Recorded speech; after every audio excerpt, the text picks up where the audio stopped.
So for the longest time, I had mixed feelings on the Rolex Submariner. I never thought it was overrated, but I definitely thought it was definitely a hype piece that a lot of people owned. And I never wanted to buy things because other people had it. The first time I tried on a sub was the one with an aluminum bezel, and it gave me the look and feel of a luxury watch. It didn't jump off the page, and I felt that there was definitely better watches that spoke to me. And so over the years, I've had actually 4 different Rolexes I've had, and I don't have the numbers in front of me, but I had a Rolex Explorer, the 39 millimeter before they went with the loomed indices. I also owned a Rolex Explorer 2, a 1996 with the holes on the side of the case, and then I owned a 2008 Rolex with the green bezel, the anniversary edition. And for some reason, like I liked them. I would look at them, and I would wear them every now and then, but they would eventually just sit in the safe, and I would stop wearing them. And I've never had that really big connection to Rolex. But the one that I always wanted, and I don't remember when Rolex switched over to the ceramic bezels. So definitely over a decade ago, and I was in a significantly different position at the time, and it was really, I never thought about buying one new. I was a big used shopper. But anyway, I always wanted the 114060 with the ceramic bezel and the no-date. And for a while, I actually thought the watch was just overrated. Like, I see it all the time. But now that I own one, I actually get it. The construction, the way this looks, it is very, very, very well made.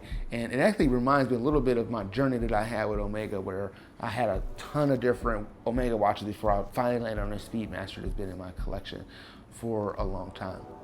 So like I said, I've owned 4 different Rolexes in the past that never really clicked, and I sold them for a variety of different reasons. I never had a chance to bond with them. I sold my anniversary edition to help fund my daughter's tuition, and downsized that to get some cash out of it.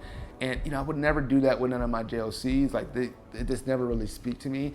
And I think the big thing for me was the same thing with my Speedmaster, is that these are mass-produced luxury watches that a lot of people own. And when I say a lot of people, I know that can sound a little bit out of touch, a little bit pretentious. But what I mean by when I say a lot of people, that they are relatively common. You do see Rolexes, whether they're authentic or not, on a lot of different wrists walking out in the wild.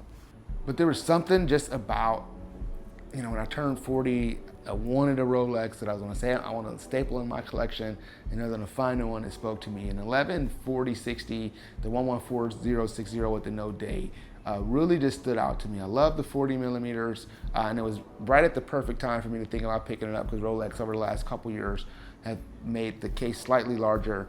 I like the ceramic bezel, and initially I did not like the ceramic because I was worried about it never having that opportunity to fade. But there's something about the ceramic that it gives it a shine, and it just really makes it pops off the wrist and give it that luxury look. I love the no-date symmetry, and I know people get all in the fuss about text on the dial. I actually like the way Rolex put their text on the dial. Something about the 4 lines that, again, make this just feel like a luxury diver. When I put this on, this is not something that I ever think about diving in. It is just a very, very well-made watch. If I could explain it to a non-watch person and maybe to a car enthusiast, like, I think a really good way to think about Rolex is like they're like BMW. At least this one. There's really no complaints. It handles well. It drives perfectly.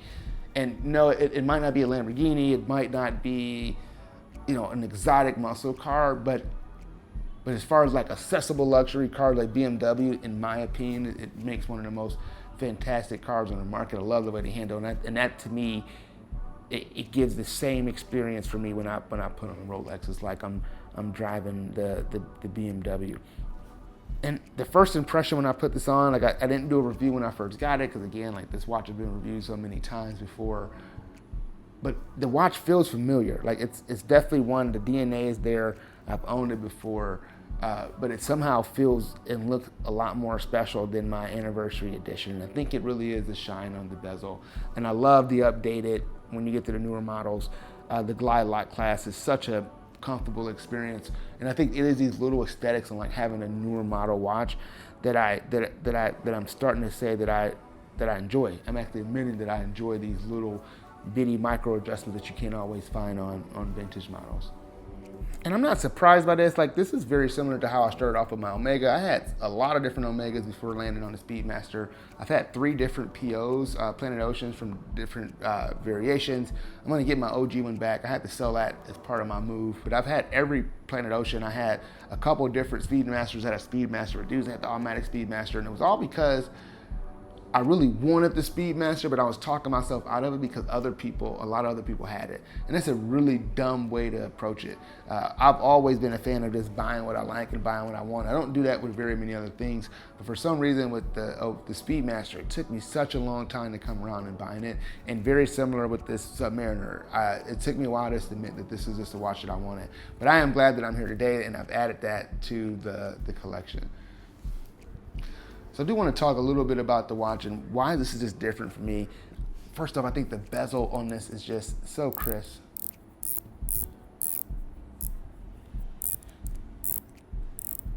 And Rolex has updated this. My Kermit did not move that smooth. I really love that action on the bezel. The bracelet is extremely comfortable. So I've owned a Manta several times, and I think the Manta bracelet is incredible. If I was to give a little bit of gripe, the clasp on this is just a tad bit too long. It's very similar to the Manta. It does help with the balancing, but it's just enough to know that it's there. I don't necessarily think it's uncomfortable, but it is different, and it's something that I've had to make some adjustments when I'm wearing it. The build quality, again, that's why I talked about BMW. The build quality on this is exceptional. It feels substantial. And it looks really exceptional. Like, I was looking at this with a loupe, and I couldn't find any imperfections. One of the other silly things that I really like about the newer models is the engraving on the inside of the Rehawk that just repeats Rolex. I just think it gives it another level of upscale. I know it's there for counterfeit purposes, but I just really, really like that touch, and it makes it look like a luxury diver. Every diver outside of maybe LeBlanc Pond has tried to clone Rolex for some reason, and that's why I think this particular sub is for me. When I look at a lot of the new micro brands that are really pushing echelons and doing the higher end divers, like, there's so many things they take away from the Submariner because it is just such a simple, iconic design. I mean, you gotta respect the crown. So for those who've been following me for a while, people have commented like, oh, this guy doesn't have a lot of Rolexes in this collection. Do you not like Rolex? Some people have applauded that. I guess you can say I've joined the dark side finally, and I'm good with that. I've really enjoyed the wearing experience of being able to wear this watch. It has been my most worn watch over the last 3 to 4 months, probably taking the place of my Santos, because that was the Santos I was wearing. That was the watch I was wearing the most. I am wearing my Panda quite a bit too, but this is just such an easy watch to grab for me and just throw it on, and it just makes sense no matter what I have on or where I'm going. This quickly became one of my favorite divers. I don't really have anything to compare this with either. Like, I have my JLC Navy Seals diver that gives such a different look and aesthetic that it's really kind of hard to compare. I also have my JLC Tribute to Polaris that's a compressor style case that's, again, going to put this in a different camp of its own. And I have my Oris Aquas from a diver. And I'll tell you, like, all Leo's actions feel extremely different. I mean, listen to that. It is such a crunchy bezel. But none of those really kind of comparing. I feel like this sits in my collection all by itself. So some things that I learned that I would probably value as I think about building my collection out as I continue to go is, one, don't dismiss the watches because it's popular. That was a stupid thing for me to do.